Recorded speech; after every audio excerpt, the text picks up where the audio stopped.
The rain in Seattle has a way of blurring the edges of the world, turning the vibrant greens of Queen Anne into a smear of charcoal and slate.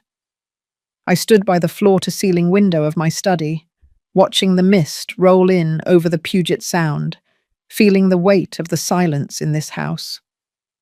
It was my 62nd birthday, a day that should have felt like a milestone of a life well lived, of blueprints turned into steel and glass, of a career as an architect where I mastered the art of making things stand tall. But as I touched the cold glass, all I felt was the structural fatigue of my own soul. Arthur has been gone for 3 years now, and without him the blueprints of my life seemed to have lost their scale. Then there was the knock on the door. It was Madison, my only daughter, my masterpiece. She walked in with that brisk corporate energy that always made me feel a little bit like an outdated model. Behind her was Julian, her husband, with that polished, silver-tongued smile that never quite reached his eyes. They weren't empty-handed. Madison held a box wrapped in silver paper, tied with a ribbon the color of a bruise. She kissed my cheek, a fleeting touch of cold skin, and told me happy birthday, Mum.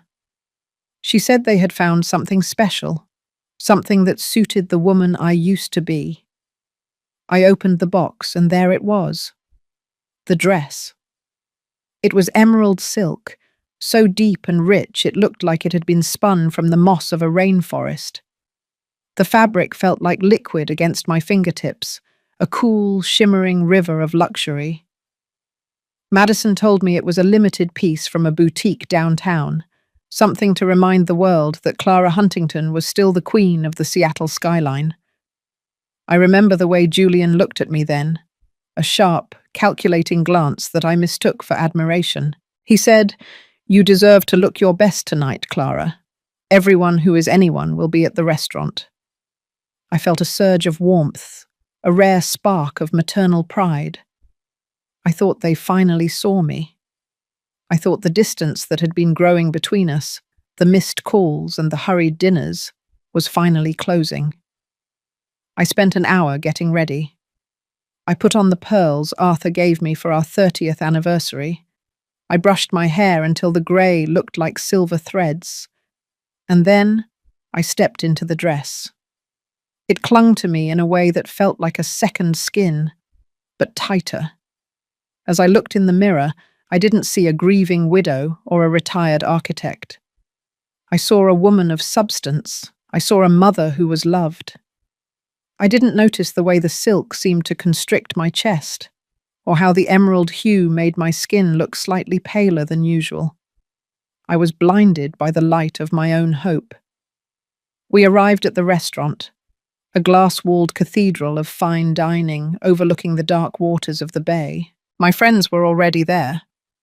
Eleanor, Beatrice, and Margaret. Women I had known since our children were in diapers. Women who had shared my triumphs and my losses. As I walked toward the table, the emerald silk rustling softly, I felt the eyes of the room on me. I felt powerful. I felt seen. Madison took her place at the head of the table, Julian to her right, and for a moment, the world felt balanced again. We ordered expensive wine, and the conversation flowed like the tide. We talked about the old days, about the projects I had built, about the future Madison was carving for herself in the tech world. But then, the atmosphere shifted. It was subtle at first. A whisper at the next table, a lingering look from the waiter. I felt a cold prickle at the back of my neck. Beatrice reached for her wine glass, but her eyes were fixed on my neck. She asked me, "Clara, that is a beautiful dress, but is that a stain on the collar?" I reached up, my fingers trembling, and felt nothing but the smooth silk. But then Eleanor leaned in, her face twisted in a mask of concerned pity. She said, "Oh dear, Clara, I think there is something caught in the lace." I looked down, and my heart stopped. Tucked into the folds of the emerald silk, right against my heart, was a glimmer of something that didn't belong to me. A diamond brooch. It was a sunburst of stones, brilliant and unmistakable. I recognized it instantly.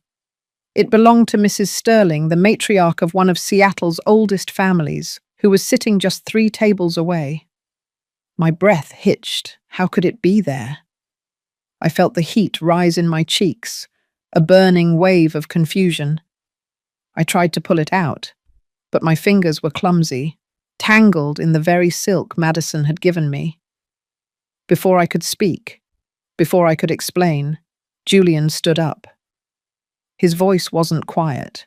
It was projected, the voice of a man accustomed to leading meetings, but now it was laced with a performative horror. He said, "Clara, what is that? Is that Mrs. Sterling's brooch?" The restaurant went silent. The clinking of silverware died a sudden death. All eyes were on me. I looked at Madison, expecting her to laugh, to tell them it was a joke, to stand up and shield me with her strength. But she didn't. She looked at me with a cold, detached disappointment that felt like a physical blow. Madison didn't raise her voice. She used that soft, trembling tone she used when she wanted to appear like the victim of a great burden. She said, "Mum, oh no, not again. We talked about this. We talked about the forgetfulness. We talked about the things you've been taking from the shops lately." Julian reached across the table and placed a firm hand on my arm, the emerald silk bunching under his grip. He said to the room, to our friends, to the strangers watching with hungry eyes, "Please, everyone, excuse my mother-in-law. She hasn't been herself lately. The doctors call it a cognitive decline. She doesn't even know what she's doing." The words felt like stones being piled onto my chest. Cognitive decline, forgetfulness, taking things. It was a script, a perfectly rehearsed play, and I was the lead actress who hadn't been given her lines. I looked at Eleanor, at Beatrice, at Margaret. I saw the pity. I saw the way they pulled their handbags a little closer to their bodies. I saw the bridge of 40 years of friendship burning down in a matter of seconds. I tried to stand, to find my voice, to tell them that I was a Huntington, that I built the very buildings they lived in, that I would never, ever steal. But my throat was dry, and the emerald silk felt like it was choking me. Julian was already calling for the manager. He was apologizing, offering to pay for the inconvenience, acting the part of the noble, suffering son-in-law. Madison was weeping softly into her linen napkin, her shoulders shaking with a calculated grief. She whispered, "I just wanted her to have one nice night, one night where she felt like herself before the darkness took her completely." I looked at her, really looked at her, and for the first time, I saw the predator behind the pearls. I saw the daughter who didn't see a mother, but a source of equity, an obstacle in the way of her startup's survival. They led me out of the restaurant like a criminal, not with handcuffs, but with those firm, patronizing grips on my elbows that were far more damaging. The Seattle rain was still falling, colder now, soaking into the emerald silk, making it heavy and dark. I stood on the sidewalk, the neon lights of the city blurring into streaks of red and blue, and I felt the ground disappear. I wasn't just Clara Huntington anymore. I was the old woman who stole. I was the mother who had lost her mind. I was a problem to be managed. As Julian pushed me into the back of their black SUV, he leaned in close to my ear. The smell of his expensive cologne was suffocating. He whispered, "Don't worry, Clara. We're going to take care of everything now. You don't have to worry about the house, or the bank accounts, or anything at all. You just need to rest. We'll tell everyone it was just a senior moment. But you and I both know you can't be trusted anymore, don't we?" He slammed the door, and the sound echoed in my skull like a gavel. Madison sat in the front seat, staring straight ahead, her face a mask of iron. She didn't look back at me, not once. I sat in the darkness of the back seat, my fingers stroking the damp emerald silk, and I realized that the dress wasn't a gift. It was a shroud. It was designed to make me stand out, to make the brooch visible, to provide the perfect stage for my public execution. My own daughter had invited my friends to watch her bury me alive. The drive back to my house in Queen Anne was a blur of rain and heartache. I looked at the back of Madison's head, the head I used to stroke when she had nightmares, the girl I had sacrificed my own career advancement for after Arthur died, so she could have the best education, the best life.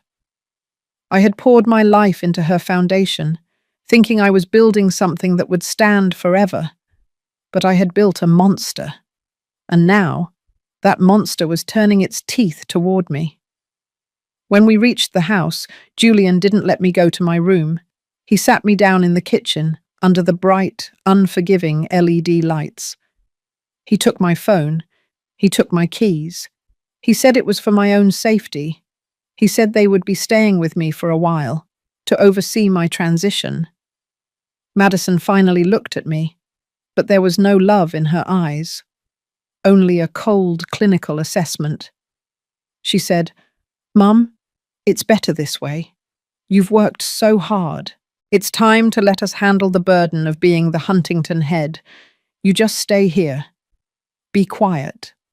Be the grandmother Matthew needs you to be, even if you can't remember his name half the time." I wanted to scream that I knew my grandson's name. I wanted to tell them that I had designed the very kitchen we were standing in, down to the last 16th of an inch. But the shock was too deep. The betrayal was too absolute. I felt a wave of nausea, a sudden crushing exhaustion that made my bones feel like lead. I let them lead me upstairs. I let them tuck me into bed in the room I had shared with Arthur for 30 years. As the door clicked shut, and I heard the lock turn from the outside, I lay there in the dark, still wearing the emerald silk dress. It was damp, cold, and smelled of salt and shame. I felt my spirit breaking, a slow, agonizing fracture that reached the very core of my being. I thought of the way my friends had looked at me. I thought of the whispers that would be spreading through the city by morning. I thought of the daughter I had lost. I curled into a ball, my breath coming in short, ragged gasps. I was 62 years old, and I was alone, truly alone. The structure of my life had collapsed, and I was trapped under the rubble of my own love. I didn't want to fight. I didn't want to move. I just wanted the rain to wash me away. I closed my eyes, letting the darkness take me, feeling the emerald silk like a heavy, suffocating weight against my skin. I didn't know then that this was just the beginning of the end. I didn't know that the woman who went to sleep that night was the last version of the Clara who believed in family. But as the shadows of the room closed in, I felt the first seeds of a different kind of silence taking root in my heart. A cold, hard silence. The silence of the blueprints that had been burned, leaving only the iron will of the architect beneath. I woke up hours later, or perhaps it was days. The time had become a fluid, terrifying thing. The room was grey with the light of another overcast Seattle morning. My body felt stiff, as if I had turned to stone in my sleep. I looked down at my hands. They were pale, the veins showing through like blue rivers on a map I no longer understood. The emerald silk was wrinkled now, a ruined thing, a reminder of the night my world ended. I tried to sit up, but the weight of the humiliation felt like an actual physical force pressing down on my shoulders. I could hear voices downstairs, muffled, professional. Julian was talking to someone. I heard words like power of attorney, medical evaluation, asset management. They weren't even waiting for the body to be cold. They were carving up the Huntington estate while I was still breathing the air in the room above them. I thought of Arthur's face. I thought of the way he used to tell me that I was the strongest person he knew, but I didn't feel strong. I felt like a ghost wearing a green dress, haunted by the living. I reached for the water glass on my nightstand, but my hand shook so violently that the glass shattered against the hardwood floor. The sound was like a gunshot. I stared at the shards, at the water soaking into the wood, and I didn't move. I didn't care. Let the house rot. Let the silk stain. Let the Huntington name be dragged through the mud. If my own blood could do this to me, then what was the point of anything? I sank back into the pillows, the tears finally coming, hot and bitter, washing away the last remnants of the woman who thought she was a queen. I was Clara Huntington, the architect who built a life on a foundation of lies. And now I was finally seeing the cracks for what they really were. The emerald silk felt like a snake coiling around me, and in the silence of my room, I realized that the only thing more dangerous than an enemy you know is a daughter you thought you loved. The perfume of the night before, a scent Madison had chosen for me, still lingered on the fabric. It was jasmine and sandalwood, but now it smelled like rot. It smelled like the end of the world. I lay there, listening to the rain tap against the window, a relentless, rhythmic accusation. I was 62, and I was broken. The architect had failed, the structure was down, and as the darkness of depression began to pull me into its deep, suffocating embrace, I wondered if I would ever have the strength to look at a blueprint again.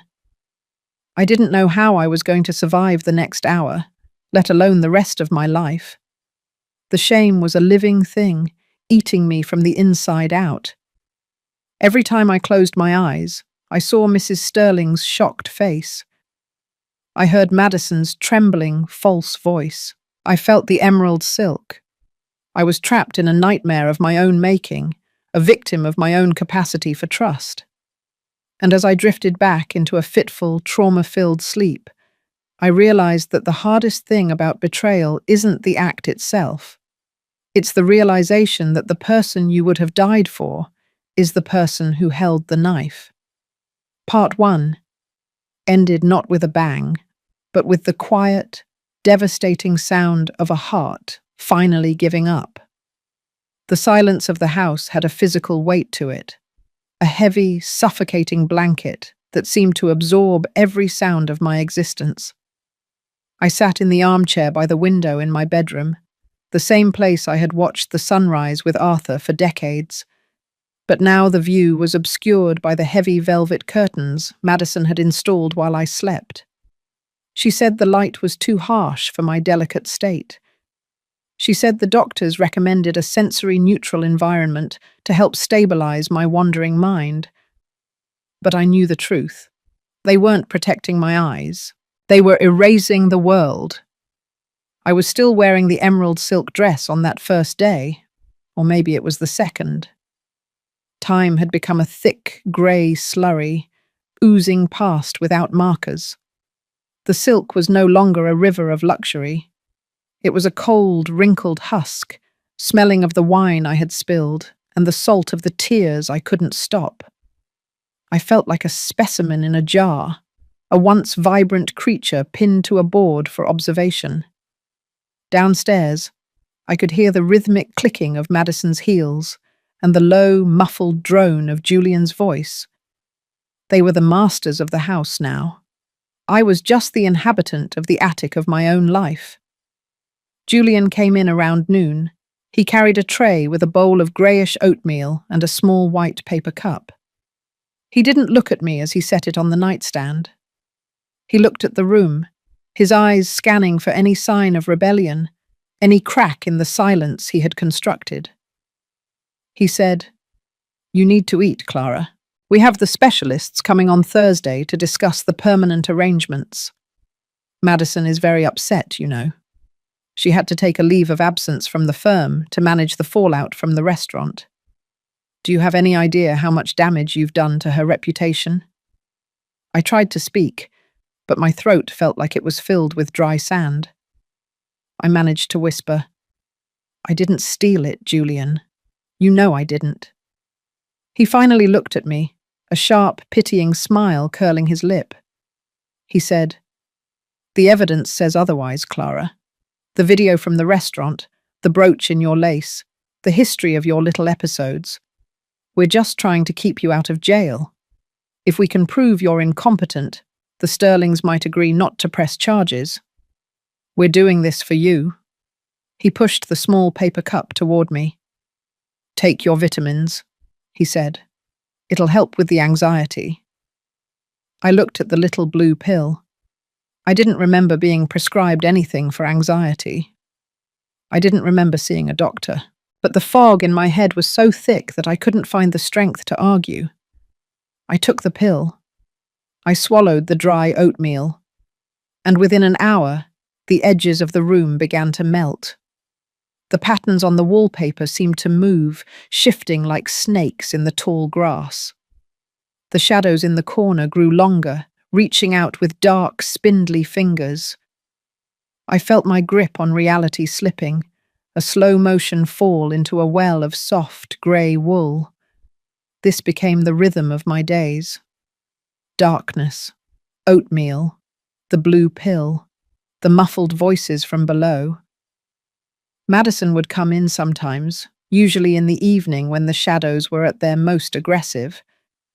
She would sit on the edge of the bed and stroke my hair, but her touch felt like ice. She would talk to me about my bank accounts, about the trust funds Arthur had set up, about the deeds to the properties in Bellevue and the vacation home in the San Juans. She said, "It's all too much for you now, Mum. Let me take the burden. Sign the papers so I can protect what's left of the Huntington name before the creditors and the lawyers take it all." I looked at my daughter, the little girl I used to take to the park, the one who used to draw buildings on the back of my old blueprints with crayons. I looked for a flicker of the child I loved, a spark of the woman I thought I had raised. But there was nothing but a cold, hard ambition. She was an architect too, in her own way. She was designing my disappearance. She was building a future where I was just a ghost, haunting the margins of her success. I wanted to tell her that I saw through it. I wanted to scream that Julian was the one who put the brooch in my dress. I remembered a moment, a split second in the restaurant before the wine was poured, when he had leaned over to adjust my collar. His hand had lingered just a beat too long against my chest. But when I tried to form the words, they came out as a jumbled mess. My tongue felt heavy, and the blue pill made the air feel like water. I would stammer, and Madison would sigh, that performative, exhausted sigh that signaled her saintly patience. She would say, "See, you're confused again. You're making up stories. It's the decline, Mum. It's part of the process. Just sign the papers and go back to sleep. Everything will be fine." I began to live in the past because the present was too painful to inhabit. I remembered the day Arthur died. It was a rainy Tuesday, much like every other day in this city. He had been in the garden, planting the winter kale, and he just stopped. I found him there, his face pressed against the dark earth, his hand still clutching a trowel. The grief had been a structural failure, a collapse of the central support of my life. Madison had been so supportive then. She had moved in. She had handled the funeral. She had helped me navigate the maze of probate. I thought it was love. Now, through the fog of the blue pills and the velvet curtains, I realized it was an acquisition. She had been surveying the land, waiting for the right moment to build her own empire on the ruins of mine. The depression was a physical ache, It felt like my blood had been replaced with lead. I stopped bathing. I stopped looking in the mirror. What was the point? The woman in the mirror was a thief, a mad woman, a burden. I lay in bed for hours, watching the dust motes dance in the sliver of light that escaped the heavy curtains. I thought of my friends, Eleanor, Beatrice, Margaret. I wondered if they talked about me over lunch. I wondered if they had already deleted my number from their phones. The thought of them seeing me like this, a broken, medicated shell in a stained green dress, was more than I could bear. Julian and Madison began to bring strangers into the room, men in suits with clipboards, women with stethoscopes and cold, clinical eyes. They would ask me questions I couldn't answer. What is the date, Clara? Who is the president? Can you draw a clock for us? I would try. I would really try. But the numbers would run away from me, sliding off the edge of the page like raindrops on a windshield. I would see Julian nodding in the background, a look of profound, staged sorrow on his face. He would whisper to the evaluators, "She was such a brilliant woman once." It's heartbreaking to see her like this. They were building a case, a legal, airtight structure that would seal me away forever. Every missed question was a brick. Every blue pill was the mortar. And Madison was the foreman, overseeing the construction of my tomb. I felt the last of my autonomy being stripped away, like the finish being sanded off an old piece of furniture. I was being prepared for the warehouse. The worst part was the gaslighting. It wasn't just the words. It was the environment. I would leave my glasses on the nightstand, and 10 minutes later they would be on the floor across the room. I would ask for the time, and Julian would show me his watch, but the hands would be set to 3 hours earlier than I knew it was. I would hear a baby crying in the hallway, the sound of my grandson Matthew. But when I opened the door, the hallway would be empty and dark. Madison would say, "Matthew isn't here, Mum. He's at preschool. You must be hearing things." But I knew the smell of his baby shampoo. I knew the sound of his laughter. They were using my love for him as a tool to break my mind. I started to believe them. That was the deepest part of the well. I started to think that maybe I had stolen the brooch. Maybe I had forgotten. Maybe my brain was a house with dry rot, crumbling from the inside out, and Madison and Julian were the only ones brave enough to stay and manage the wreckage. I felt a profound sense of shame, a crushing guilt for being such a burden to my only child. I would apologize to her when she brought me my dinner. I would tell her I was sorry for being so difficult. She would just pat my hand and say, "It's okay, Mum. We're here now. We're in control." I became a ghost in the house I had built. I knew every joist, every beam, every secret corner of this place. I had chosen the marble for the counters and the grain of the oak for the floors. But now, the house felt foreign.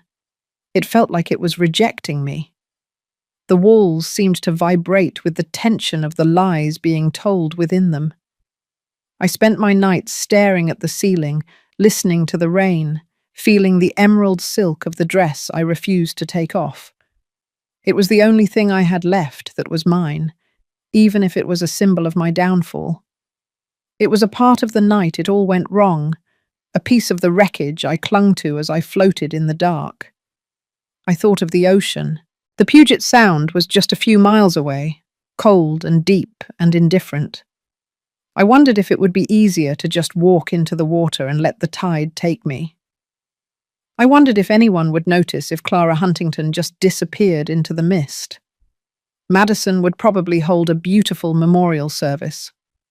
She would speak about my legacy as an architect, about my contributions to the city, about the tragic decline of my final years.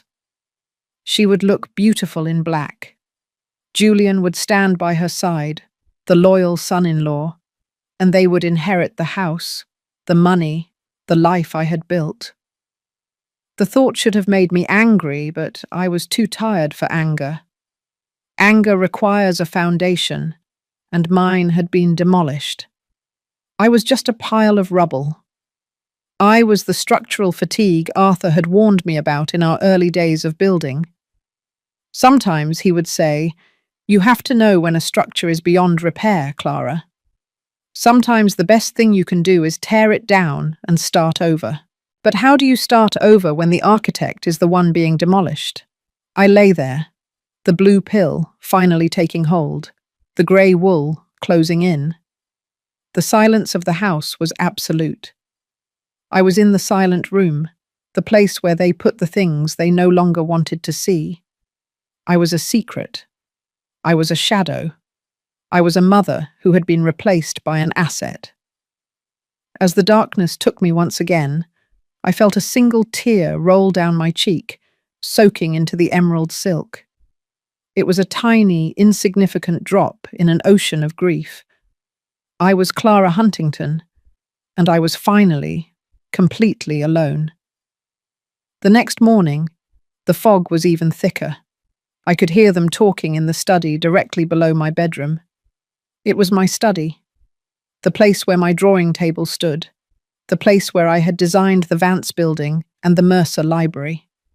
I heard the rustle of blueprints. I heard Julian say, "We can subdivide the Queen Anne lot. The house is old, but the land is worth millions," Madison replied. "But we have to wait for the final guardianship order. We can't move the assets until the judge signs off on the permanent incapacity." Julian laughed, a dry, metallic sound.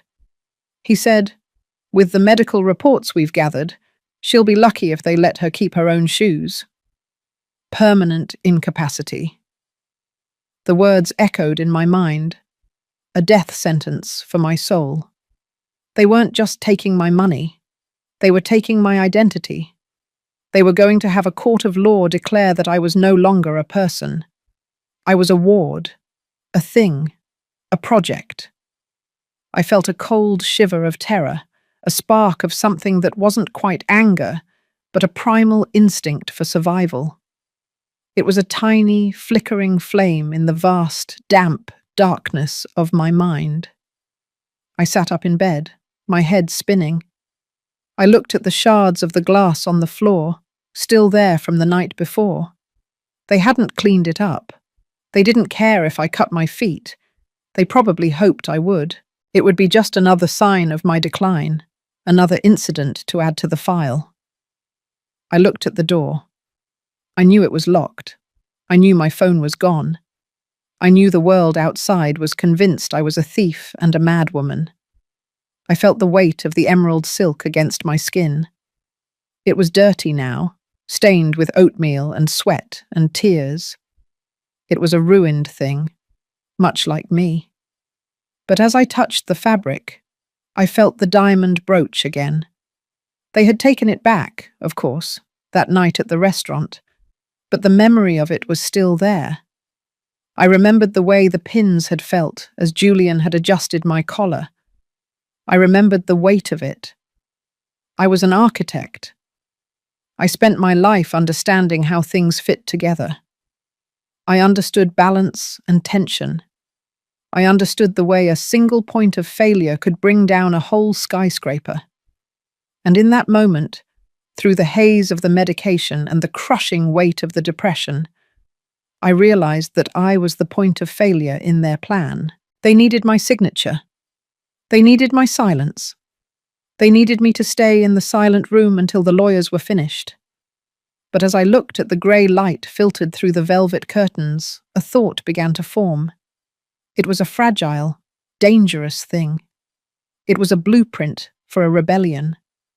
If I was the architect of my own life, then I had to be the one to decide when the structure was truly beyond repair. I wasn't ready to be demolished. Not yet. The blue pill was starting to lose its grip, and for a fleeting, terrifying second, I saw a crack in the wall they had built around me. It was small, just a sliver of the world outside, but it was enough. I am Clara Huntington. I whispered to the empty room. The words were weak, barely a breath, but they were the first words I had spoken that weren't an apology. I am Clara Huntington, and I built this house. The shadows seemed to flinch at the sound of my voice. The silence felt a little less heavy. I didn't have a phone. I didn't have my keys. I didn't have my friends. But I had the iron. Arthur always said I had iron in my blood. And as I lay back down, pretending to be asleep as I heard Julian's footsteps on the stairs, I felt that iron for the first time in months. It was cold. It was hard. And it was starting to burn. The door opened, and Julian walked in, the blue pill and the grey oatmeal ready. He smiled that polished, hollow smile. He said, "Time for your vitamins, Clara. It's going to be a long day. We have the lawyers coming over to finalize the paperwork. We need you to be rested." I looked at him, and for the first time, I didn't see a protector. I saw a target. I saw the flaw in the design. I took the pill. I swallowed the oatmeal. I closed my eyes and let the grey wool take me. But this time, I didn't fall. I waited.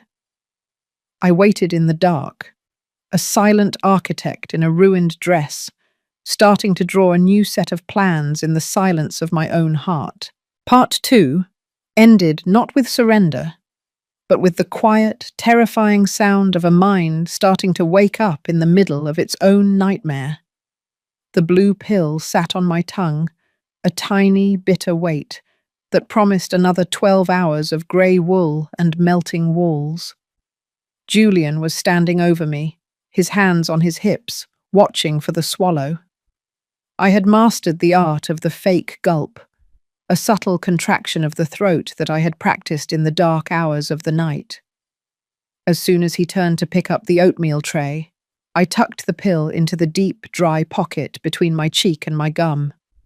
I watched his back, the expensive fabric of his suit shimmering in the dim light of the room. He was so confident in my fragility.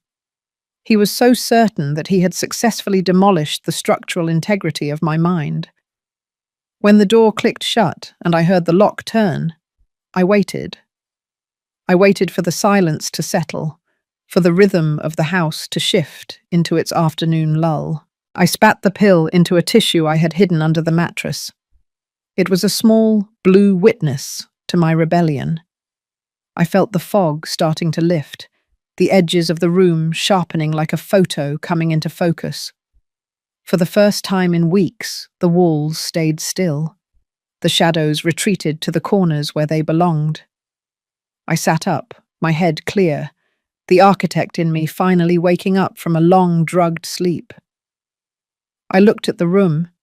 It was no longer my sanctuary. It was a site survey. I began to analyze the space with the clinical detachment I used to bring to a construction zone. The velvet curtains were held by heavy iron rods. The door was solid oak, but the hinges were old. I looked at the floor, at the shards of glass I had avoided for days. I realized then that my depression had been their greatest tool. My grief had been the scaffolding they used to build my prison. But love was a variable I had removed from the equation. Madison was no longer my daughter. She was a liability. Julian was no longer family. He was a trespasser. I spent the next few hours moving with a ghost-like silence that only the truly desperate can achieve. I knew where every floorboard creaked. I knew how to breathe so the air didn't vibrate. I searched the room, looking for anything they had missed. They had taken my phone, my laptop, my car keys. They had stripped me of my digital identity. But they had forgotten about the old world. In the back of my closet, tucked inside a shoebox filled with Arthur's old letters, was a small silver transistor radio. I turned the dial, the static a comfort in the silence. I found a local news station. I heard the date. I heard the weather report. I was back in the stream of time. Then I heard them downstairs. The voices were sharper now that my ears weren't muffled by the grey wool. Julian was in the study. My study. I heard the sound of a drawer being forced open. I heard him say, "The offshore accounts are tied to her biometric data. We need her signature on the physical transfer forms before the end of the month." Madison's voice was tired, edged with a frantic energy I hadn't heard before. She said, "The investors are pulling out, Julian. The startup is a black hole. If we don't get the Huntington liquid assets by Friday, the board will call for a full audit. We'll lose the house, the firm, everything." Julian's voice was cold. "We won't lose anything, Maddie. She's already halfway to the warehouse. We just need to keep her sedated for the final evaluation. The judge likes a tidy case. A senile old woman who can't remember her own name is a very tidy case. Just stay the course." The betrayal didn't hurt this time. It felt like a cold wind blowing through a hollow building. I realized that Madison's tech firm, the one I had been so proud of, was a house of cards. She hadn't been building a future. She had been burning through a legacy. And Julian was the one holding the torch. They didn't hate me. They were just pragmatic. They were using the resources available to them. And I was the largest resource they had. I began to plan. I needed a way out, but I couldn't just run. I was a 62-year-old woman in a stained emerald dress with a record for theft and a medical file that said I was losing my mind. If I walked out the front door, they would have me back in handcuffs within an hour. I needed to be more than a victim. I needed to be an architect. I needed to build a case that was stronger than their lies. I spent the next 3 days pretending to be worse than I was. I would stammer more. I would let the oatmeal dribble down my chin. I would stare at the wall for hours when Madison came in.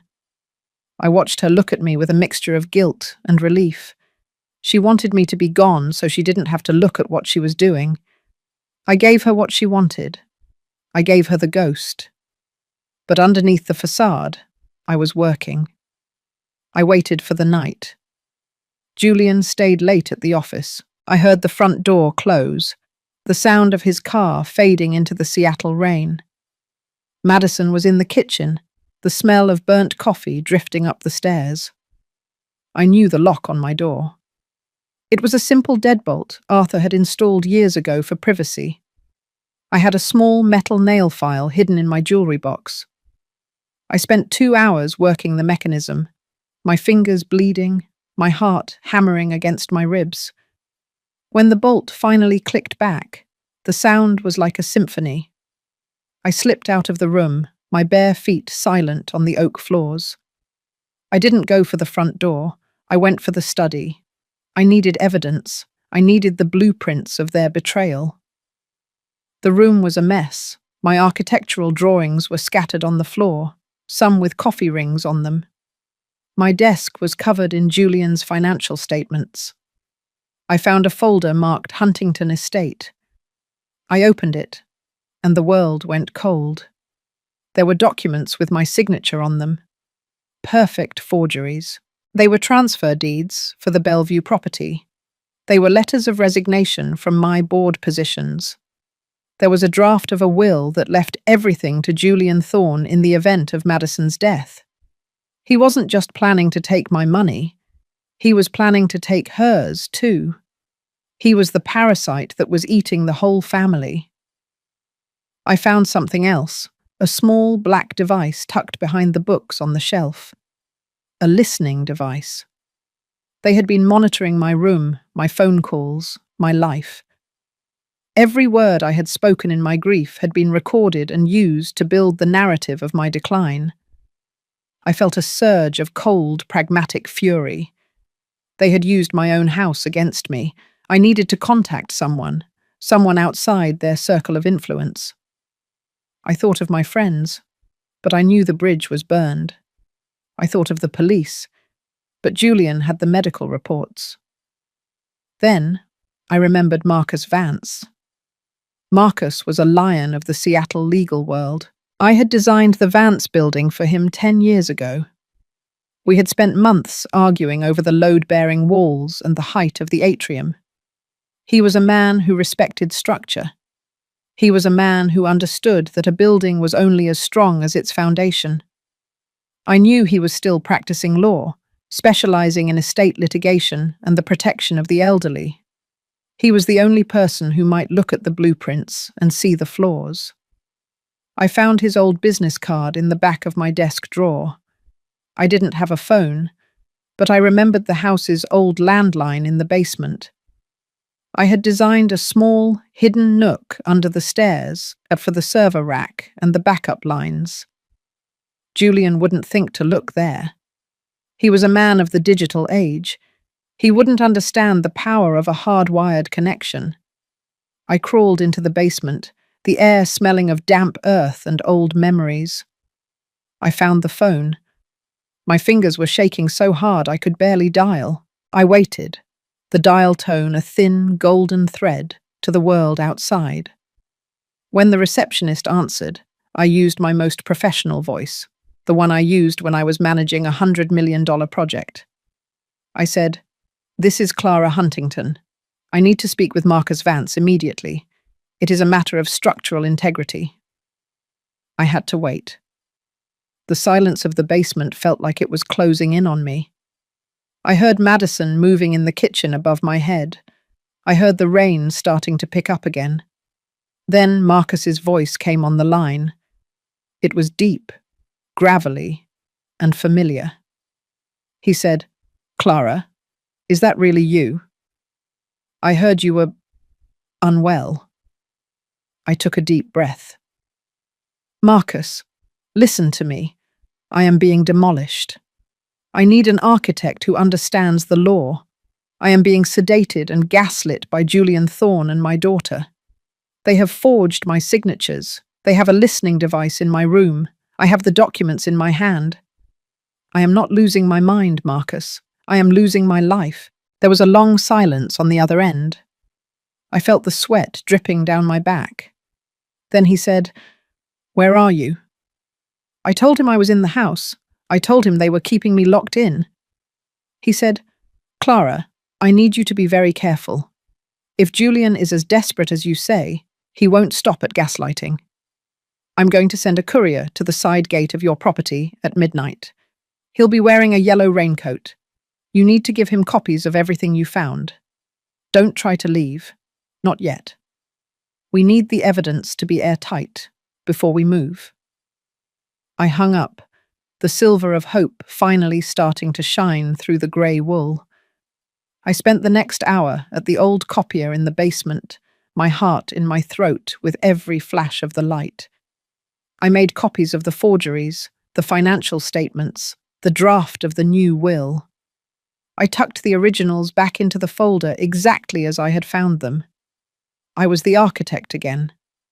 I was working with tolerances. I was managing the margins.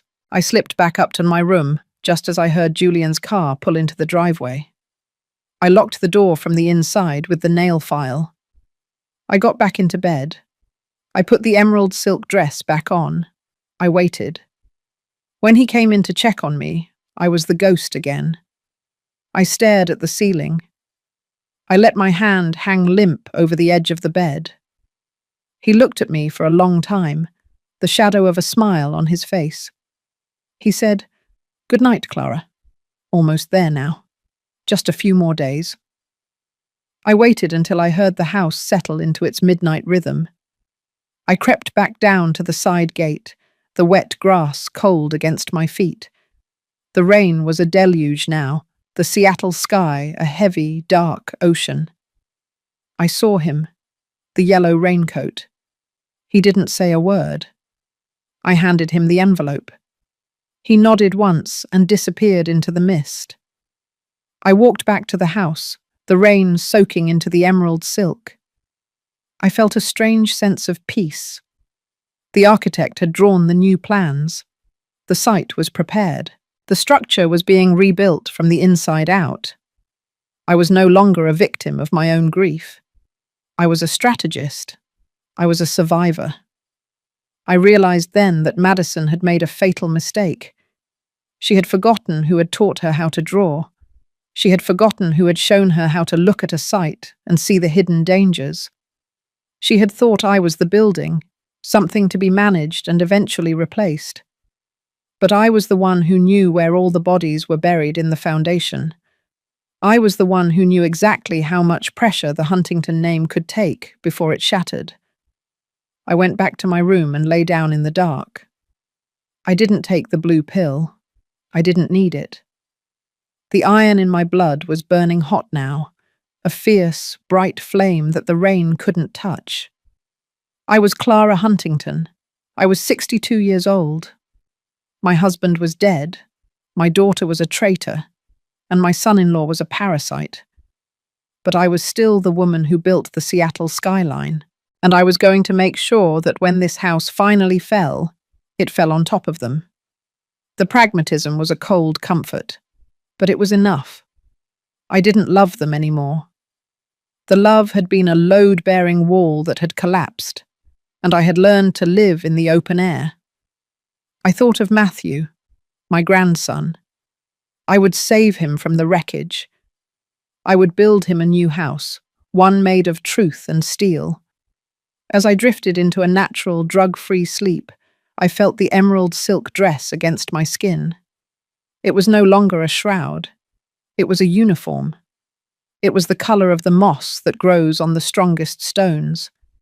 It was the color of survival. I was the architect, and I was finally beginning to build. Part 3 ended with the silent, terrifying smile of a woman who had stopped being a mother and started being a hunter. The rain in Seattle was no longer an accusation. It was a rhythmic, percussive score to my transformation. I sat in my darkened room, listening to the water hit the slate roof of the house I had built. And for the first time in weeks, I didn't feel like I was drowning. I felt like I was being washed clean of the last remnants of a mother's blind devotion. The architect was back on the job site, and I was surveying the damage to the foundation. Love was a structurally unsound variable. I had removed it from the blueprints, leaving only the cold, hard steel of a pragmatic survival. The courier in the yellow raincoat had returned 3 nights after I sent Marcus Vance the files. This time, he didn't leave empty-handed. Tucked into a nondescript paper bag disguised as a grocery delivery for Julian was a series of small, flat boxes. Marcus had understood the assignment perfectly. He didn't just send legal advice. He sent the tools of a digital counterinsurgency, high-definition pinhole cameras, miniature recording devices, and a secure, encrypted mobile hotspot that didn't rely on the house's compromised Wi-Fi.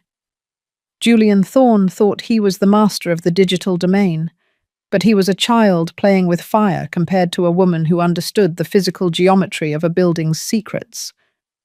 I spent the next 48 hours in a state of hyper-focused clarity. I didn't need the blue pills. I had adrenaline. I had purpose.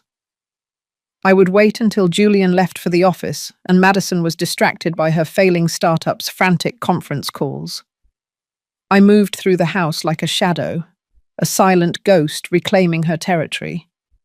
I knew exactly where to place the cameras.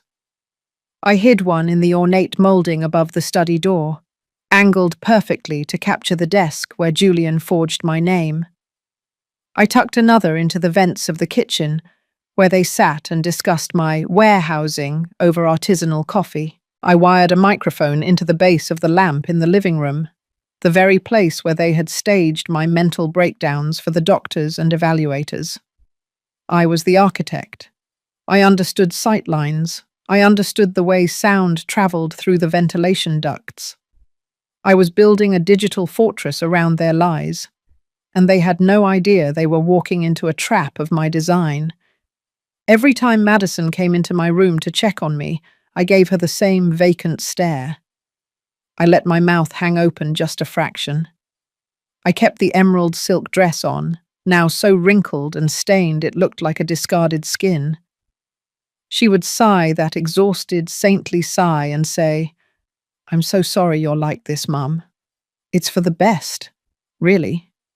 Julian has found a lovely facility in the Cascades. It has a beautiful garden. You always loved gardens. I would just nod, my mind recording the cold calculation in her voice. Gardens. She meant a graveyard for the living. I watched her through my own eyes, but also through the lens of the camera I had hidden in the teddy bear Matthew had left in my room. I was recording her guilt. I was archiving her betrayal. It was no longer an emotional wound. It was a data point. It was evidence for the structural failure of her character. The blue pills were stacking up in the tissue under my mattress. I had enough now to put an elephant to sleep. I looked at the pile of chemicals and felt a strange sense of power. They thought they were sedating a woman. They were actually fueling a hunter. The fog in my head had completely cleared, replaced by a crystalline logic. I began to track their movements with the precision of a project manager. Julian's late-night meetings weren't meetings. They were frantic sessions with a liquidator. He was trying to sell my Bellevue property under the table using the forged power of attorney. I heard him on the kitchen microphone, his voice edged with panic. He said, "I don't care about the market value, Rick. Just get me the cash. We need to clear the debt before the guardianship hearing on Tuesday. If the judge asks questions, we'll just say we're consolidating her assets for her long-term care." Madison's responses were getting shorter, sharper. The stress of the lies was starting to show in the structural integrity of her own mind. She said, "Julian, what if she wakes up? What if she has a lucid moment in front of the court-appointed evaluator?" Julian's reply made the iron in my blood burn white-hot. He said, "She won't wake up, Maddie. I'll make sure the dosage is increased on Monday night. She'll be a vegetable by the time the judge sees her. It's the kindest thing to do, really. A dignified exit. The kindest thing." I sat in my armchair, the emerald silk rustling as I leaned forward to check the encrypted tablet Marcus had smuggled in. The video feed was crystal clear. I watched Julian Thorne, the man my daughter had chosen over her own mother, calmly discussing my chemical lobotomy. I felt a surge of cold, pragmatic satisfaction. I had it. I had the intent. I had the conspiracy. I had the blueprints for their destruction. I contacted Marcus through the landline in the basement at midnight. I said, "Marcus, the load-bearing walls are starting to buckle. I have the recordings." He said, "Clara, it's enough. We have more than enough. I've filed an emergency motion to stay the guardianship hearing. I've also filed a criminal complaint for elder abuse, fraud, and attempted murder. The judge is a friend of Arthur's. He saw the files I sent him tonight." He was shaken. I felt a thin, sharp smile touch my lips. Shaken. Good. I wanted them to feel the ground shake beneath them. I said, "What happens next?" Marcus told me the plan. On Tuesday morning, the evaluator would arrive, but she wouldn't be alone. She would be accompanied by a team of officers from the King County Sheriff's Department. They would have a search warrant for the house. They would find the listening devices. They would find the forged documents. And they would find me, the woman they thought they had buried alive. "But you have to stay the course, Clara," Marcus warned. "You have to stay in that room. You have to take the pills, or pretend to, until they walk through that door. If Julian suspects anything, if he sees a change in your behavior, he might act faster than we can." I understood tolerances. I understood the importance of staying within the design parameters. I went back to my room and lay down in the emerald silk dress. I felt like an actor waiting for the curtain to rise on the final act of a long, tragic play. I listened to the rain. I listened to the silence of the house. I listened to the muffled sound of my daughter's laughter from the floor below, a sound that used to bring me joy, but now sounded like the rasp of a saw against a support beam. Sunday was the hardest day. Madison came in with Matthew, my grandson, the only person in this house who still saw me as a person. He ran to the bed and tried to climb up, but Madison pulled him back. She said, "Be careful, Matthew. Grandma isn't feeling well. She's very sick in her head. She needs quiet." Matthew looked at me with his big, brown Huntington eyes that were so much like Arthur's. He said, "But I want to show Grandma my building blocks." "Look, Grandma, I built a tower." I looked at the tower of plastic blocks. It was red and blue and yellow, wobbly but standing. I wanted to pull him to my chest. I wanted to tell him that Grandma was the best architect in the city and that she was going to build him a world where people told the truth. But I couldn't. I had to stay in character. I let my eyes stay glassy. I let my hand remain limp. I felt a piece of my heart break off and fall into the dark, but I didn't let it show. I was the architect, and I was working with a rigid set of specifications. Madison took him away, her voice soft and poisonous. "Come on, sweetie. Grandma needs to rest. We're going to find her a nice place with a big playground for you to visit." She didn't see the camera in the teddy bear's eye recording her every word. She didn't see the woman beneath the emerald silk, counting the seconds until Tuesday morning. Monday night was the final test. Julian came in with the oatmeal and the blue cup. This time, there were 3 pills. He didn't look at me. He was humming a low, tuneless song. He said, "Last night in the old house, Clara. Big day tomorrow. We're moving you to the retreat in the morning. It's got a view of the mountains. You'll love it. Just take these and get a good night's sleep." I took the cup. I tucked the pills into my cheek. I swallowed the grey sludge. I watched him leave. I heard the lock turn. Then I spat the pills out and washed my mouth with the water from the vase of dead roses Madison had forgotten to remove. I didn't sleep. I sat in the armchair and watched the rain wash over the city. I looked at the skyscrapers I had helped build, their lights twinkling in the dark like beacons. I thought of Arthur. I thought of the legacy we had tried to create. I realized that the Huntington name was never about the buildings. It was about the integrity of the people who inhabited them. And I was the only one left with any iron in my foundation. I spent the night reviewing the plan. I checked the camera feeds on the tablet one last time. I watched Julian and Madison drinking wine in the kitchen, celebrating their victory. They were talking about the vacation they would take after the guardianship was finalized. They were talking about the yacht Julian wanted to buy. They were so small, so petty, so incredibly fragile in their own arrogance. They had built their future on a foundation of sand, and they had no idea the tide was coming in. As the sun began to rise over the Cascade Mountains, turning the Seattle sky into a smear of bruised purple and cold gold, I felt a strange sense of calm. I wasn't afraid. I wasn't depressed. I was pragmatic.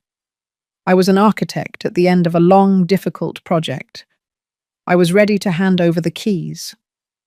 I stood up and walked to the mirror. I looked at the woman in the emerald silk dress.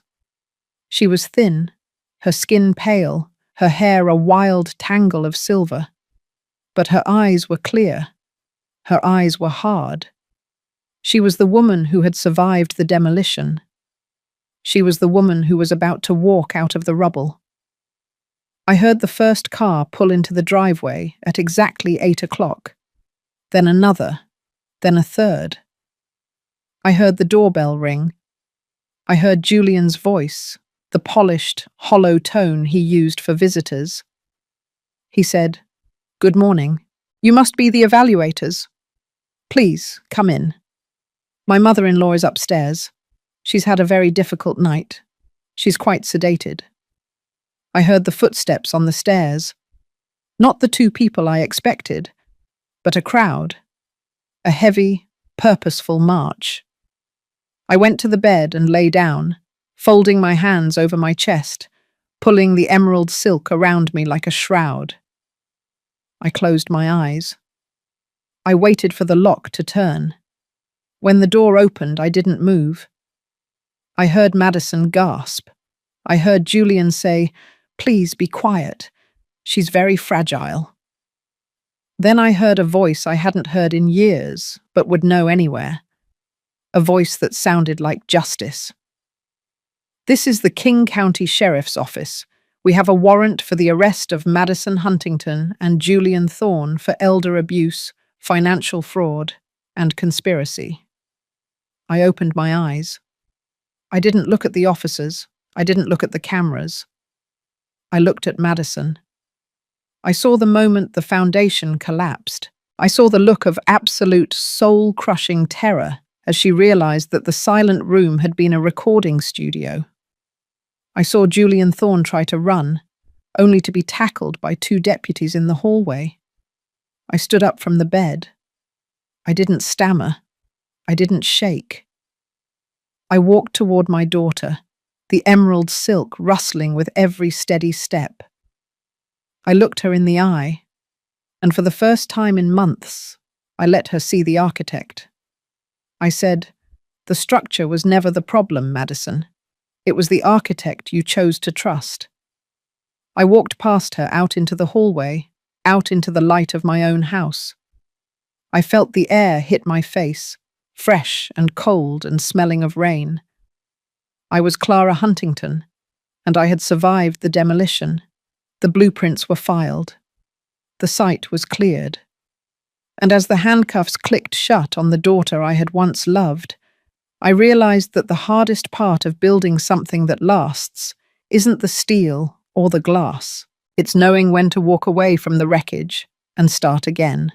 Part 4 ended not with a cry of pain, but with the quiet, devastating sound of the truth finally being told in the House of Lies. The Seattle sky was a bright, clear blue as the deputies led them away.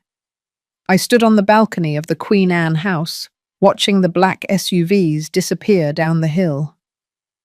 I was 62 years old, and I was alone, but I was free. The architect was back in control of the site, and the foundation was solid. I looked down at the emerald silk dress, a ruined thing, a remnant of a past I no longer inhabited. I went inside and closed the door. The house was silent again, but this time it was a silence of my own making. It was the silence of a structure that was finally standing tall. I walked to my study and picked up a pen. I looked at a clean white sheet of paper. I thought of Matthew. I thought of the world I would build for him. I didn't start with a building. I started with a line, a straight, true line that nothing could break. I was the architect of my own life, and I was just getting started. As I sat there, the light of the morning filling the room, I realized that the greatest betrayal hadn't been Madison's. It had been my own. I had betrayed myself by believing that my value was tied to being a mother, a wife, a legacy. But as I watched the dust motes dance in the light, I knew better. I was Clara Huntington. I was a builder. And the only thing more powerful than a structure that lasts is the woman who has the courage to survive its collapse and build something even stronger from the ruins. The King County Superior Court felt like a cathedral of cold marble and unforgiving light. I stood in the hallway, the air smelling of floor wax and the nervous sweat of people whose lives were about to be dismantled by a gavel. I was wearing the emerald silk dress again. I had spent hours cleaning it, steaming out the wrinkles of my despair, and having it tailored to fit the woman I had become in the dark. It was no longer a gift from a daughter or a shroud for a victim. It was my armor. It was the color of a forest after a fire, vibrant and resilient. I looked at my reflection in the polished brass of the elevator doors, and I didn't see the ghost of Queen Anne. I saw the architect, who was about to conduct a final site inspection. Marcus Vance stood beside me, his presence a solid, load-bearing pillar. He didn't say much.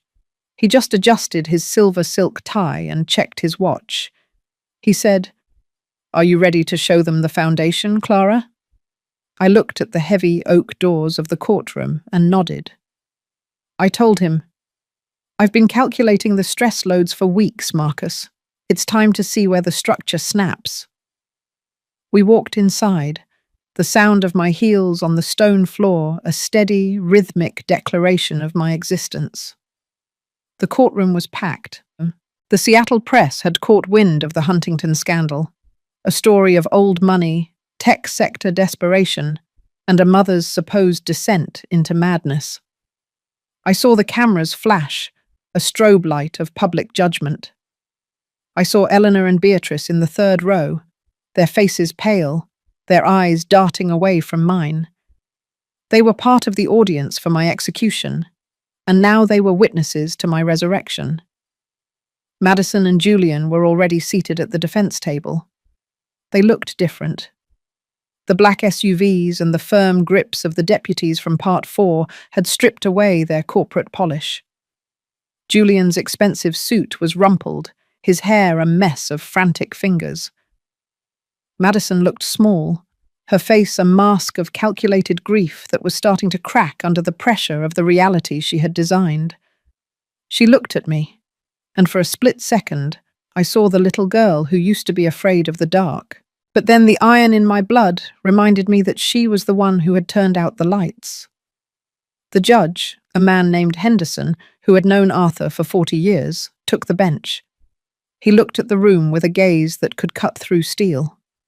He said, "We are here to hear the emergency motion regarding the Huntington estate and the criminal charges filed against Madison Huntington and Julian Thorne. This is a matter of profound gravity." He turned to Marcus. "Counselor, proceed." Marcus stood up, his voice a low, dangerous rumble. He didn't start with the money. He started with the architecture of a betrayal. He spoke about the way Julian Thorne had surveyed my life like a piece of distressed property. He spoke about the blue pills, the gaslighting, and the emerald dress that was meant to be my final costume. Then, he called the first witness. It was the court-appointed evaluator, a woman named Sarah Miller, who had been in the house on that Tuesday morning. She testified about the state of the Queen Anne villa. She spoke about the hidden cameras we had discovered, the ones Julian had installed to monitor me, and the ones I had installed to monitor them. She played the first recording. The courtroom went silent. It was the sound of the kitchen vents. I heard Julian's voice, clear as a bell, saying, "We just need to keep her sedated for the final evaluation." I heard Madison's reply, a whisper that felt like a razor across my throat. "Julian, what if she wakes up?" I watched the jury, or rather the legal assistants and the judge who were acting as the finders of fact, and I saw the moment the foundation collapsed. Julian put his head in his hands. Madison just stared at the table, her knuckles white. But Marcus wasn't finished. He brought out the financial blueprints. He showed the forgeries. He called a handwriting expert who explained the technical failure of the forged signatures on the property deeds. He spoke about the $3 million Julian had tried to move into an offshore account in the Cayman Islands. He wrote the numbers out on a large display board. $3 million. He said, "This wasn't about care, Your Honor. This was a demolition for profit." Then, it was my turn. I walked to the witness stand with a steady gait. I didn't look like a woman with cognitive decline. I looked like a woman who had designed skyscrapers. I took the oath, my voice clear and resonant.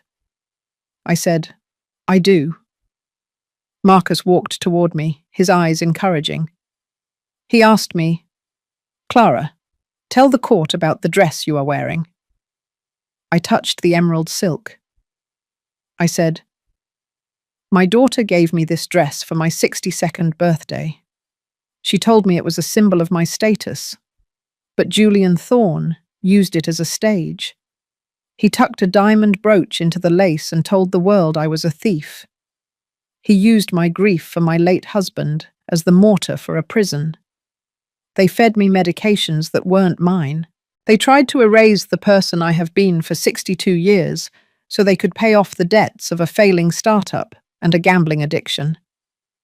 Madison stood up then, her voice a shrill, desperate shriek. She yelled, "She's lying! She's manipulative! She's always been like this, controlling everything!" The judge slammed his gavel, a sound that echoed like a structural failure. He said, "Sit down, Mrs. Huntington, or you will be removed." I looked at my daughter. I said, "I am not controlling you, Madison. I am just holding you accountable to the laws of this country. You thought I was a building to be subdivided, but I am the architect, and I know exactly how much weight you can carry before you break." The cross-examination by Julian's lawyer was a desperate attempt to find a crack in my testimony. He asked me about my memory. He asked me about the night at the restaurant. He asked if I was sure I hadn't simply forgotten taking the brooch. I looked him in the eye, and I didn't blink. I said, "I have the blueprints for the Sterling estate in my office. I know exactly where the security cameras are in that restaurant because I consulted on the renovation 5 years ago. I didn't steal that brooch. I was framed by the man sitting to your left. And I have the video from the molding in my study to prove it." We played the video. It was grainy, but unmistakable. It showed Julian Thorne standing by my desk, practicing my signature over and over on a sheet of Huntington letterhead. It showed him taking the sterling brooch out of a velvet pouch and whispering to Madison, "This will be the final blow, Maddie. Once she's accused of theft, no one will believe a word she says about the money." The silence that followed was absolute. It was the silence of a grave. Julian Thorne looked like a man who had just watched his own execution. Madison was weeping now, but they weren't the crocodile tears of the restaurant. They were the tears of a predator who had been caught in her own trap. The judge didn't even need to retire to his chambers. He looked at the evidence, he looked at the recordings, and he looked at me. He said, "In my 30 years on the bench, I have rarely seen a more calculated or cruel attempt to dismantle a human being's dignity. The evidence of elder abuse, financial fraud, and criminal conspiracy is overwhelming." He turned to the bailiffs. He said, "Take Julian Thorne into custody immediately. No bail." He turned to Madison. He said, "Madison Huntington, you are a disgrace to your father's name and your mother's love.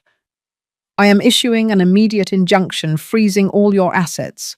You will be taken into custody pending a formal indictment for your role in this conspiracy."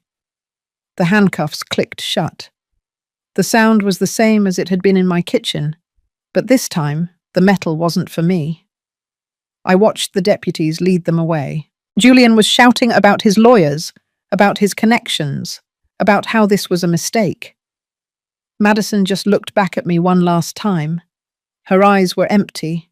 There was no daughter left in there, only the wreckage of a life built on greed.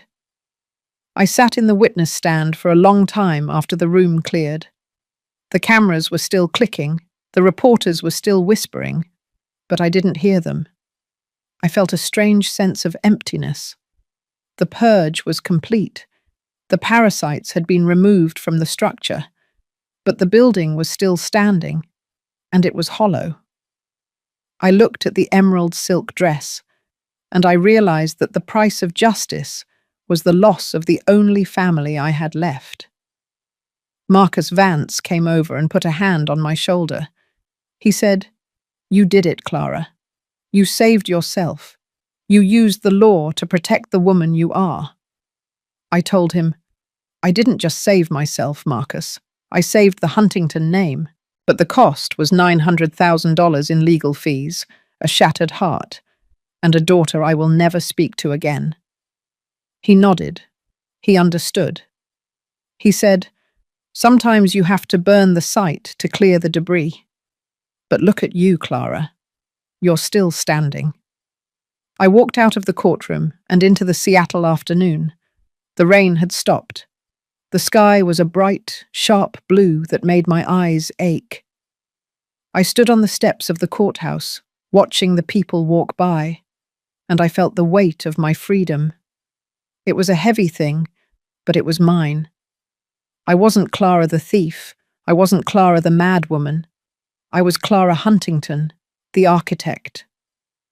I thought of the vacation home in the San Juans. I thought of the Bellevue property. I thought of the money they hadn't been able to steal. It was all there. Millions of dollars. A fortune built on steel and glass. But as I looked at the city skyline, I realized that none of it mattered if I didn't have a foundation of peace. I went to a small cafe near the market. I ordered a coffee and sat by the window.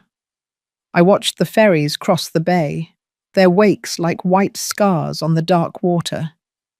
I thought of Matthew, my grandson. I would find a way to be in his life, away from the poison of his father and the ambition of his mother. I would build him a world where a birthday gift was just a gift, not a weapon. The purge had been clinical. It had been necessary. It had been American in its efficiency and its reliance on the truth of the record. I had used the very tools they tried to use against me, technology, law, and social status, to dismantle them. I had been the more efficient architect. But as the sun began to set, casting long golden shadows across the street, I felt the first real sting of the trauma. The adrenaline was fading, leaving only the cold reality of what had happened. My daughter had tried to kill my mind. My son-in-law had tried to steal my life. I had won the war, but the battlefield was my own soul. I touched the emerald silk of my sleeve. It was a beautiful fabric. It was strong. It was resilient, just like me. I realized then that I didn't need to be a queen or a legacy or a mother to be valuable. I just needed to be the woman who knew how to build things that lasted. I was the architect of my own recovery. I paid for my coffee and walked back to my car. I drove toward Queen Anne, toward the house I had built with Arthur. I knew I wouldn't stay there. The house was too full of ghosts, too full of the echoes of Madison's false laughter and Julian's cold calculations. I would sell it. I would subdivide the lot myself. I would use the money to build something new, something small, something solid, something that was just for me. The architect was ready for a new project. The site was cleared. The demolition was over. And as I watched the lights of the city flicker on, I knew that the next structure I built would be the most important one of all. It wouldn't be made of steel or glass. It would be made of boundaries, of law, and of the quiet, unbreakable strength of a woman who had learned to love herself more than the people who tried to destroy her. Part 5 ended not with a celebration, but with the quiet, determined breath of a survivor who was finally, truly, in charge of the blueprints. The night air was crisp, the scent of the ocean mingling with the smell of wet asphalt. I felt a surge of autonomy that was almost intoxicating. I was 62 years old, and for the first time in my life, I didn't belong to anyone but myself. Not to my husband's memory, not to my daughter's needs, not to the city's expectations. I was Clara Huntington, and I was free. The emerald silk rustled as I stepped into my car, a final shimmering note in a symphony of survival. The purge was over. The building was standing, and the architect was finally going home. The morning mist over the Puget Sound was different today. It didn't feel like a shroud or a cold hand pressing against my lungs. It felt like a clean slate. I stood on the balcony of my new apartment in West Seattle, a space of glass and industrial steel that smelled of fresh paint and possibility. I had sold the Queen Anne house. I had sold the ghosts and the echoes of a daughter's betrayal for $7,500,000. I didn't haggle over the price. I didn't care about the profit margins. I just wanted the site cleared. I wanted the ground where Julian Thorne and Madison Huntington had tried to bury me to belong to someone else. The architect had moved on to a new project, and this time, I was the only client who mattered. The legal fallout had been as clinical and efficient as a demolition crew. Marcus Vance had handled the final signatures with the grace of a man who understood that justice is a form of structural reinforcement. Madison was serving a sentence of 10 years in a state facility. Julian had been given 15. The crimes of elder abuse and financial fraud were not taken lightly in this city, and the evidence I had gathered in that emerald silk dress had been the bedrock of the prosecution's case. I had watched them being led away in the previous part, and I hadn't looked back. Not even once. The iron in my blood had cooled into a steady, unbreakable resolve. I was no longer a victim seeking comfort. I was a survivor who had reclaimed her autonomy through the very laws they had tried to circumvent. I sat at my new walnut desk, looking at the bank statements. The Huntington estate was intact. The $900,000 in legal fees were a small price to pay for the return of my life. I had established the Matthew Huntington Trust, a fund of $2 million that would ensure my grandson had every opportunity in the world, provided he stayed away from the poison of his father's legacy. I had arranged for shared custody with Julian's sister, a woman who lived in a quiet town in Oregon and had no desire for the Seattle spotlight. We had reached an agreement that was practical and shielded the boy from the wreckage of his parents' choices. The law had provided the boundaries that love had failed to maintain. A scent of cedar and sea salt drifted through the open window. It triggered a memory, but for the first time in months, the memory didn't hurt. I remembered a summer 30 years ago, when Madison was a toddler, and Arthur was still building his first firm. We were on a boat near the San Juan Islands, and the world felt like it was made of gold and blue. I realized then that I could hold on to that gold without being burned by the fire that followed.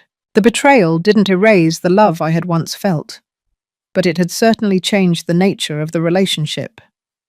I had learned that blood is not a guarantee of loyalty.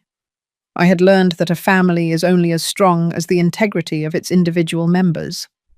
And when the integrity fails, the structure must be abandoned for the safety of those who remain. I walked to the closet and looked at the emerald silk dress one last time. It was hanging there, perfectly cleaned and pressed, a shimmering green ghost. I had thought about burning it. I had thought about throwing it into the deep, dark waters of the bay. But as I touched the smooth fabric, I realized it was more than a reminder of a bad night. It was the skin I had shed to become the woman I was now. It was the uniform of my awakening. I folded it carefully and placed it into a box. I would donate it to a charity that helped women re-enter the workforce after domestic trauma. It was a beautiful dress, and it deserved to move on, just as I had. The silence in my new home was a luxury. It wasn't the suffocating silence of the room where I had been sedated. It was the quiet of a mind that had finally stopped apologizing for its own existence. I spent my afternoons at the Seattle Public Library, the very building I had helped design decades ago. I sat in the atrium and watched the light move across the geometry of the walls. I saw the people using the space I had created, and I felt a profound sense of purpose. My legacy wasn't Madison Huntington. My legacy was the steel and stone that gave people a place to learn and grow. I was a builder, and I was still building. I had reconnected with Beatrice and Eleanor, but the bridge was different now. We met for lunch at a small bistro, far away from the restaurant of that fateful night. They apologized, their voices full of the shame of having believed the lies of a younger generation. I accepted their apologies with a polite, pragmatic distance. I understood that they were human, and that Julian's performance had been masterful.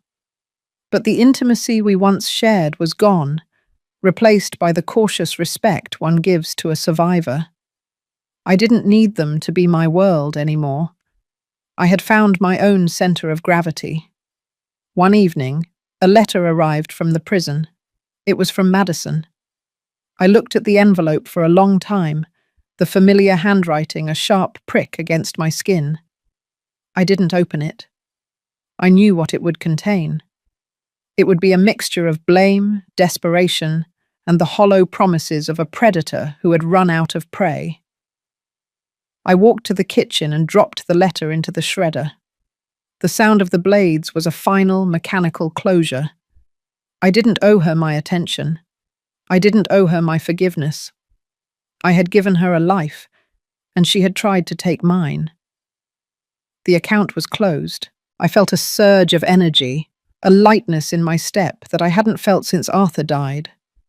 I began to work on a new project, a pro bono design for a shelter for elderly victims of abuse.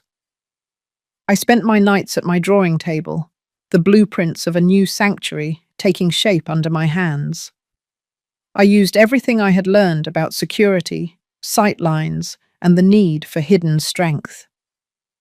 I was building a fortress for those who had been told they were invisible.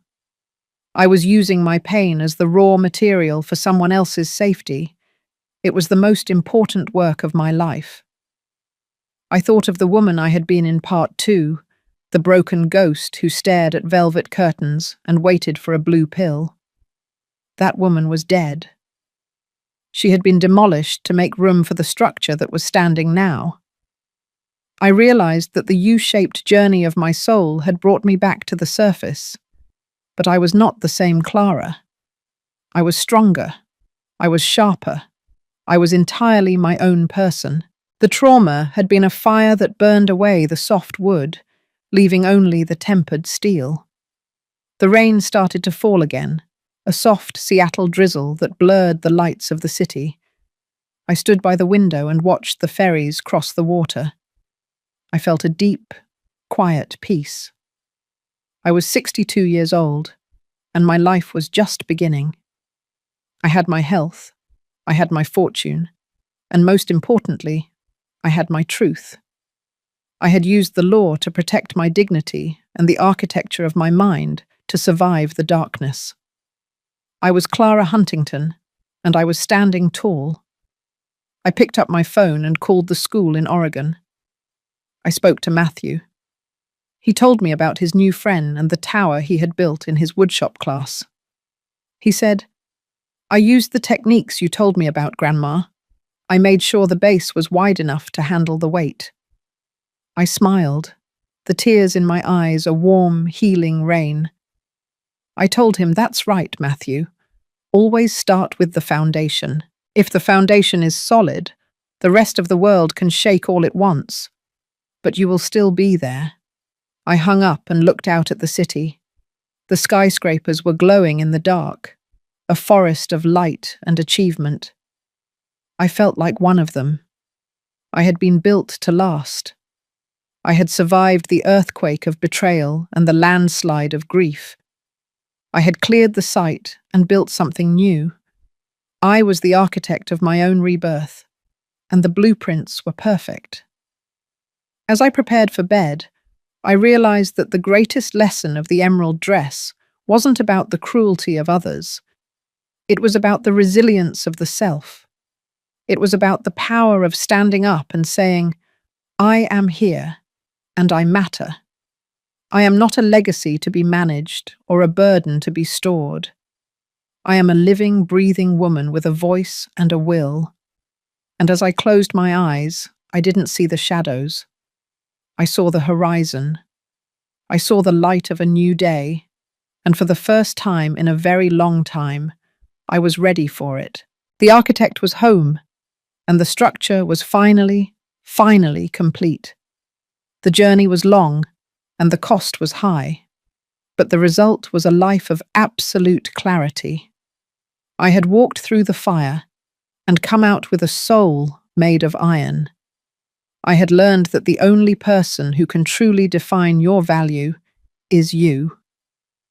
And as the rain tapped gently against the glass, a rhythmic, peaceful lullaby, I knew that I was exactly where I was supposed to be. I was Clara Huntington, and I was free. Forgiving oneself is the final, most essential brick in the foundation of recovery after a profound betrayal.